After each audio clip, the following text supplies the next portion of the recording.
গোলবার super লিগে অভিষেক ম্যাচে লাহোর কালান্দার্সের হয়ে ৩৩ বলে ৬৫ রানের ঝোড়ো এক ইনিংস খেলেন বাংলাদেশের বিগ হিটার পারভেজ হোসেন ইমন। প্রথম ম্যাচেই সুযোগ পেয়ে অভিষেক ম্যাচেই নিজের বিধ্বংসী রূপ দেখালেন। তার ব্যাট থেকে এসেছে একের পর এক চমৎকার বাউন্ডারি আর দৃষ্টিনন্দন ছক্কা, যা ম্যাচের মুহূর্তে গতি বদলে দেয়। প্রথম ম্যাচেই ব্যাট হাতে সুযোগ পেয়ে রেকর্ড করলেন পারভেজ হোসেন ইমন।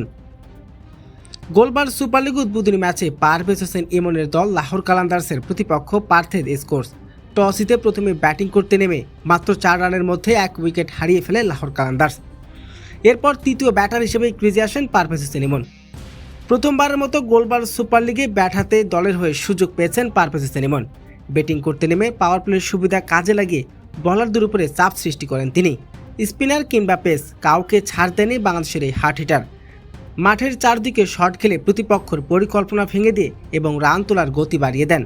লাহোর কালান্দার্সের অভিষেক ম্যাচে ব্যাট হাতে নেমে ৪ ছক্কার ঝড় তুলেছেন পারভেজ হোসেন ইমন। প্রতিপক্ষ বলারদের উপরে চওড়া হয়ে খেলেন তিনি। মাত্র ৩৩ বলে খেলেছেন ৬৫ রানের বিধ্বংসী এক ইনিংস। তার ব্যাট থেকে এসেছে একের পর এক চমৎকার বাউন্ডারি আর দৃষ্টিনন্দন ছক্কা, যা মুহূর্তেই ম্যাচের গতি বদলে দেয়। লাহোর কালান্দার্সের স্কোয়াডের সুযোগ পাওয়ার জন্য ইমনের এটি ছিল নিজের প্রমাণ করার বড় একটি সুযোগ, আর সেই সুযোগ তিনি লুফিয়ে নেন দারুণভাবে।